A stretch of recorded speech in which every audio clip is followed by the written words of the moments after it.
భారత్ పై పాక్ మరోసారి దాడులకు పాల్పడింది. ఇక జమ్మూ కాశ్మీర్ ఎయిర్పోర్ట్ పై పాక్ దాడి చేసినట్లు తెలుస్తోంది. పలు చోట్ల ప్రజలంతా ఇళ్లలోనే ఉండాలని సూచించారు. ఇక పలు చోట్ల పాక్ డ్రోన్లను భారత్ కూల్చివేసింది.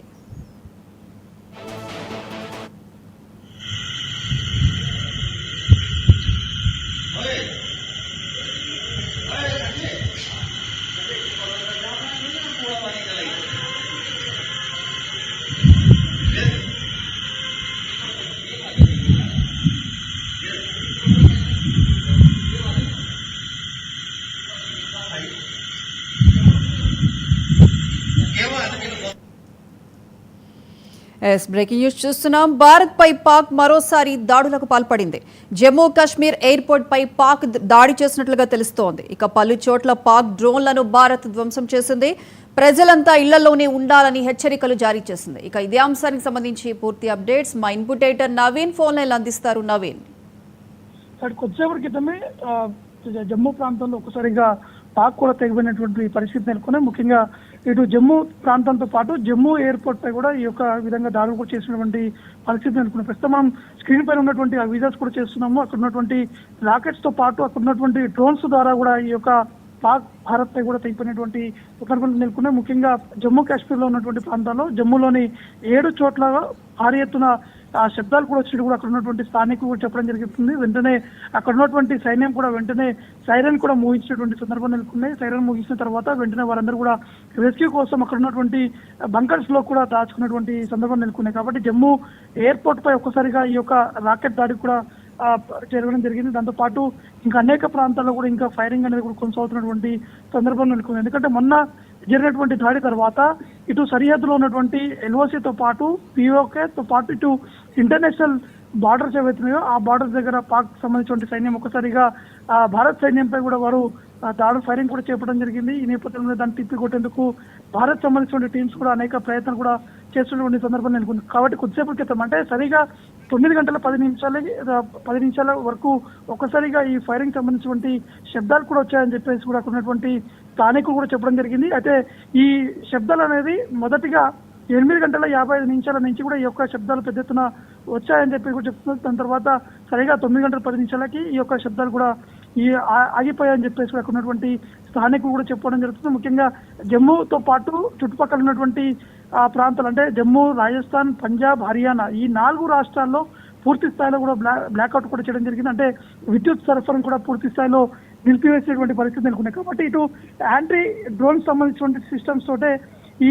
పాక్ డ్రోన్లను కూడా ఇటు భారత్ సైన్యం కూడా కూల్చేసినటువంటి పరిస్థితి నెలకొన్న. ప్రస్తుతానికి ఇంకా ఈ యొక్క ఉధృతమైనటువంటి వాతావరణం నెలకొని ఒకవైపు ఆర్మీ సంబంధించినటువంటి టీమ్స్ అక్కడ ఉన్నటువంటి వారిని తిప్పికొట్టేందుకు అనేక ప్రయత్నాలు చేస్తున్నారు. మరోవైపు జమ్మూలో టార్గెట్ గా పాక్ వ్యవహరిస్తుంది. కాబట్టి అక్కడ జమ్మూలో ఉన్నటువంటి కామన్ పీపుల్ ఎవరైతే ఉన్నారో అక్కడ ఉన్నటువంటి సివిలియన్స్ అందరినీ కూడా రక్షించేందుకు ఇప్పటికే ఆర్మీతో పాటు బిఎస్ఎఫ్ సంబంధించినటువంటి టీమ్స్ కూడా చేరుకున్నటువంటి పరిస్థితి నెలకొన్నాయి. కాబట్టి ఎప్పటికప్పుడు రక్షణ శాఖకు సంబంధించినటువంటి అధికారులు కూడా జమ్మూలో జరిగినటువంటి దాడిపై కూడా చాలా సీరియస్ గా తీసుకోవడం జరిగింది. వెంటనే కొద్దిసేపటి క్రితమే జమ్మూ నుంచి ఇటు ఎయిర్ స్ట్రైక్ చేసేందుకు కూడా అటు యుద్ధ విమానాలు కూడా కొద్దిసేపటి క్రితమే జమ్మూ నుంచి కూడా బయలుదేరడం జరిగింది. ప్రియాంక, నవీన్, అయితే మొత్తానికి 7 చోట్ల కూడా భారీ శబ్దాలు వినపడినట్లుగా తెలుస్తోంది. జమ్మూ నగరం మొత్తం కూడా బ్లాక్అవుట్ చేసినట్లుగా తెలుస్తోంది.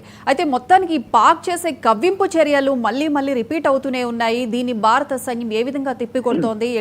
ఏ విధంగా సన్నిద్ధంగా ఉంది? ఖచ్చితంగా వీళ్ళు ఈ డ్రోన్ల సాయంతో జమ్మూని టార్గెట్ చేస్తూ కొద్దిసేపు క్రితమే జమ్మూపై కూడా ఈ డ్రోన్స్ కూడా ఎగిరివేయడం జరిగింది. దాన్ని వెంటనే ఇటు ఆర్మీ సంబంధించిన టీమ్స్ కావచ్చు, ఇండియన్ ఎయిర్ ఫోర్స్ సంబంధించిన టీమ్స్ కూడా ఆ డ్రోన్స్ ని కూడా వాటిని కూడా అక్కడి నుంచి డిస్ట్రాయ్ చేసేందుకు కూడా అనేక ప్రయత్నాలు కూడా చేయడం జరిగింది. కేవలం ఒక 2-3 డ్రోన్స్ మాత్రమే జమ్మూపై పడడం జరిగింది. మరోవైపు జమ్మూ ఎయిర్పోర్ట్ దగ్గర ఉన్నటువంటి ప్రాంతాల్లో మాత్రం ఒకసారిగా ఆ రాకెట్ కూడా దూసుకొచ్చిందని చెప్పేసి కూడా అక్కడ ఉన్నటువంటి వారు కూడా చెప్తున్నారు. కాబట్టి దీన్ని చాలా సీరియస్ కూడా తీసుకోవడం జరిగింది. ఎందుకంటే రీసెంట్ గా జరిగినటువంటి పహల్గామ్ ఘటన తర్వాత భారత ప్రభుత్వం చాలా సీరియస్ గా తీసుకుంది.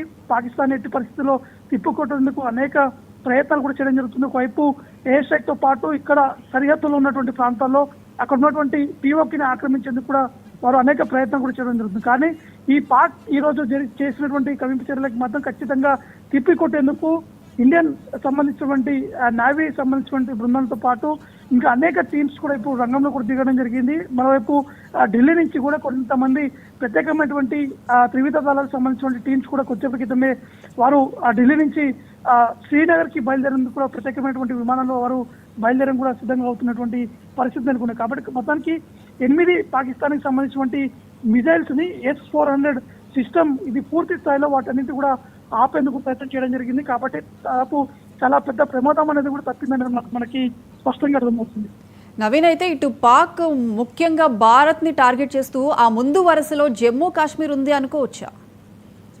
ఖచ్చితంగా. అంటే మెయిన్ ఈ రోజు జరిగినటువంటి టార్గెట్ మాత్రం పఠాన్ కోట్ సంబంధించినటువంటి ఎయిర్ బేస్ ని పాక్ టార్గెట్ చేస్తున్నది కూడా మనకి స్పష్టంగా అర్థమవుతుంది. ఎందుకంటే ఈ మిజైల్స్ తో పాటు ఈ డ్రోన్లను కూడా వారు ఎక్కువ శాతం డ్రోన్లోని పంపేయడం జరిగింది. దాన్ని వెంటనే భారత్ కూడా గుర్తించిన తర్వాత అక్కడ ఉన్నటువంటి ఆ డ్రోన్స్ ని కూడా పూర్తి స్థాయిలో నిర్వీర్యం కూడా చేసినటువంటి సందర్భం నెలకొంది. కాబట్టి దీన్ని అటాక్ చేసేందుకు ఒకవైపు జమ్మూ కాశ్మీర్ తో పాటు ఇందాక చెప్పినట్టు రాజస్థాన్, పంజాబ్, హర్యానా ఈ రాష్ట్రాలు ఏవైతే సరిహద్దు బార్డర్స్ ఉంటాయి కాబట్టి ఈ బార్డర్స్లలో ఇంటర్నేషనల్ సంబంధించినటువంటి సరిహద్దు ఉంటుంది కాబట్టి ఆ ప్రాంతంలో ఎక్కువగా ఫైరింగ్ కొనసాగుతున్నాయి. దాదాపు 2 రోజుల నుంచి పాక్ కాల్పుల ఉల్లంఘన కూడా పాల్పడుతున్నటువంటి సందర్భం నెలకొంది. దాంతోపాటు ఇటు ధీటుగా కూడా ఇటు భారత్ సంబంధించినటువంటి సైన్యం కూడా వారికి తిప్పికొట్టేటువంటి ప్రయత్నాలు కూడా కొనసాగుతున్నటువంటి పరిస్థితి నెలకొంది. అంటే స్పష్టంగా మనం ఒకసారి చూడొచ్చు, స్క్రీన్ మీద ఉన్నటువంటి విజువల్స్ కూడా కనిపిస్తున్నాయి. ఆ రాకెట్స్ ద్వారా ఒక్కసారిగా జమ్మూ సంబంధించినటువంటి ఎయిర్పోర్ట్ పై కావచ్చు, అక్కడ ఉన్నటువంటి యూనివర్సిటీ ఏదైతే జమ్మూ సంబంధించినటువంటి యూనివర్సిటీ ప్రాంగణంలోనే మరొక పెద్ద ఎత్తున శబ్దం కూడా వచ్చిందని చెప్పేసి అక్కడ ఉన్నటువంటి వారు స్థానికులు కూడా చెప్తున్నారు. కాబట్టి పూర్తి స్థాయిలో జమ్మూ కాశ్మీర్ ఈ 2 ప్రాంతాల్లో కూడా ఇంటర్నెట్ సేవలను కూడా నిలిపివేయడం జరిగింది. మొత్తం జమ్మూ కాశ్మీర్ అంతా అంధకారంలో కూడా మారినటువంటి సందర్భంలో కూడా పూర్తి స్థాయిలో విద్యుత్ అంతా కూడా బంద్ చేయాలని చెప్పేసి అక్కడ ఉన్నటువంటి అధికారులు కూడా ఆదేశాలు కూడా జారీ చేశారు. కాబట్టి మొత్తం ఇప్పటి వరకు ఉన్నటువంటి 2 డ్రోన్స్ తో పాటు మిగతా 6 డ్రోన్స్ కూడా ఒక్కసారిగా అటాక్ చేసేందుకు వచ్చాయి. వాటన్నింటి కూడా నిర్వీర్యం కూడా చేశామని చెప్పేసి ఒకవైపు భారత్ సంబంధించినటువంటి ఇటు త్రివిధ దళాలకు సంబంధించినటువంటి అధికారులు కూడా చెప్తున్నారు. కాబట్టి మెయిన్ గా పఠాన్ కోట్ ఎయిర్ బేస్ అనేది టార్గెట్ గా ఖచ్చితంగా ఆ టార్గెట్ ని రీచ్ అయితే సక్సెస్ అవుతామని చెప్పేసి పాకిస్తాన్ సంబంధించినటువంటి వారు కూడా భావించడం కూడా తెలుస్తుంది. కాబట్టి వెంటనే భారత్ సంబంధించినటువంటి సైన్యం వారు వేసేటువంటి రాకెట్స్ కావచ్చు, వారు పంపించినటువంటి ఆ డ్రోన్స్ ని డిస్ట్రాక్ట్ చేసేటువంటి పనిలో మాత్రం భారత్ ఒకవైపు సక్సెస్ అయినట్టు కూడా తెలుస్తున్నాయి. ఈ రాకెట్ సంబంధించినటువంటి ఎప్పుడైతే ఈ రాకెట్ ఒక్కసారిగా ఈ ఎయిర్పోర్ట్ పరిసర ప్రాంతాల్లో పడిపోయింది కాబట్టి అక్కడ ఉన్నటువంటి కొంతమందికి గాయాలనేది కూడా తెలుస్తున్నాయి. పూర్తిస్థాయిలో ఇంకా సమాచారం కూడా రావాల్సి ఉంది. నవీన్, అయితే జమ్మూ కాశ్మీర్ ఎయిర్పోర్ట్ పై రాకెట్ దాడి అనంతరం పాక్ ఏదైనా ప్రకటన విడుదల చేయడం కానీ ఏదైనా మెసేజ్ ఇవ్వడం కానీ జరిగిందా? ప్రస్తుతానికి పాక్ నుంచి మొత్తం ఎటువంటి ప్రకటన రాలేదు. అంటే స్పష్టంగా అర్థమవుతుంది ఇది కేవలం టార్గెట్ జమ్మూగా ఉండేది కూడా మనకి స్పష్టంగా అర్థమవుతుంది. ఒకవైపు పఠాన్ కోట్ సంబంధించినటువంటి ఆ ప్రాంతంతో పాటు జమ్మూలో ఉన్నటువంటి కుప్వారాతో పాటు పూంచ్ లో ఎక్కువగా ఈ విధంగా శబ్దాలు కూడా వచ్చినట్టు కూడా తెలుస్తున్నాయి. ముఖ్యంగా ఆ ప్రాంతాల్లో ఒక్కసారిగా అధికారులందరూ కూడా అప్రమత్తమై వెంటనే సైరన్ కూడా మోగించడం జరిగింది. ప్రతి ఒక్కరు కూడా ఇళ్లలోనే ఉండాలి, లేదా అక్కడ ఉన్నటువంటి వారు ఏర్పాటు చేసుకున్నటువంటి బంకర్స్ ఏవైతే ఉన్నాయో ఆ బంకర్స్ లోనే ఉండాలి, ఎవరు కూడా బయటికి రావద్దని చెప్పేసి కూడా ఇప్పటికే అధికారులు కూడా ఒక నోటీస్ కూడా ఇవ్వడం జరిగింది. వెంటనే అక్కడ ఉన్నటువంటి అధికారులు స్థానికులందరూ కూడా అప్రమత్తం కూడా చేసినటువంటి పరిస్థితి నెలకొంది. కాబట్టి ముఖ్యంగా జమ్మూ సంబంధించినటువంటి ఎయిర్పోర్ట్ పై జరిగినటువంటి ఈ దాడి మాత్రం పాక్ సంబంధించినటువంటి F-16 సంబంధించినటువంటి ఫైటర్ జెట్ ని కూడా ఇటు జరిగినటువంటి ఆ కాల్పులు జరుగుతున్నటువంటి సమయం కావచ్చు, అక్కడ ఎయిర్ స్ట్రైక్ జరుగుతున్నటువంటి సమయంలో ఒక్కసారిగా భారత్ మాత్రం పాక్ F-16 ఫైటర్ జెట్ ని కూడా కూల్చివేసినట్టు కూడా కొంచెం కింద మనకి సమాచారం ఉంటుంది. కాబట్టి పూర్తి స్థాయిలో యాంటీ మిజైల్స్ సంబంధించినటువంటి సిస్టమ్స్ ద్వారా అక్కడ వచ్చేటువంటి డ్రోన్స్ కావచ్చు, ఇంకా మిగతా ఏవైతే దాడులకు సంబంధించినటువంటి ఎక్విప్మెంట్స్ ఉన్నాయో వాటన్నింటి కూడా ఆపేందుకు భారత్ కూడా చాలా వరకు ప్రయత్నం కూడా చేయడం జరుగుతుంది. Right Naveen, thank you.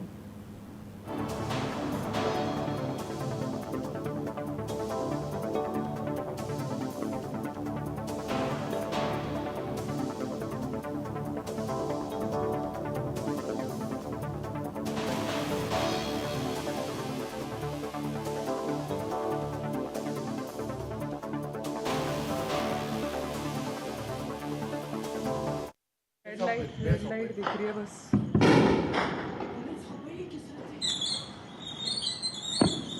भैया यहाँ से फेंक रही है। हाँ, रेड लाइट दिख रही है बस।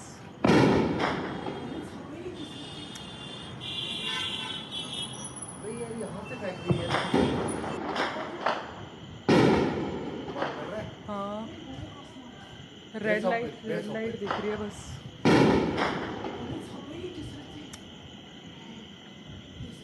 भाई यार यहाँ से फैक्ट्री है हाँ रेड लाइट ఎస్ భారత్ పై పాక్ మరోసారి దాడులకు పాల్పడింది. జమ్మూ కాశ్మీర్ ఎయిర్పోర్ట్ పై రాకెట్ దాడి చేసినట్లుగా తెలుస్తోంది. ఇక పలు చోట్ల పాక్ డ్రోన్లను భారత్ ధ్వంసం చేసింది. ప్రజలంతా ఇళ్లలోనే ఉండాలని హెచ్చరికలు జారీ చేసింది.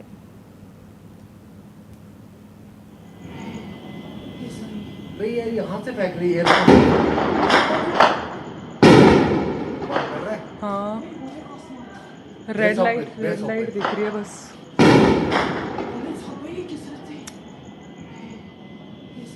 भाई यार यहाँ से फैक्ट्री है हाँ रेड लाइट दिख रही है बस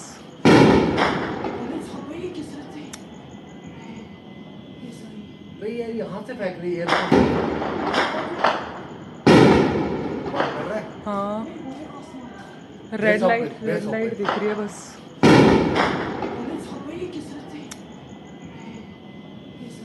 भाई यार यहाँ से फैक्ट्री है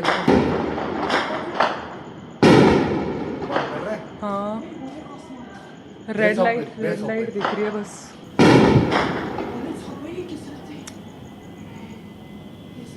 भाई यार यहाँ से फैक्ट्री है हाँ रेड लाइट दिख रही है बस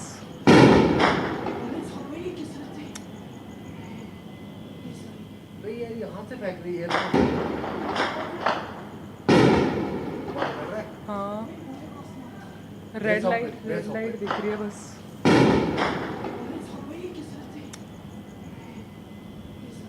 भाई यार यहाँ से फैक्ट्री है हाँ रेड लाइट दिख रही है बस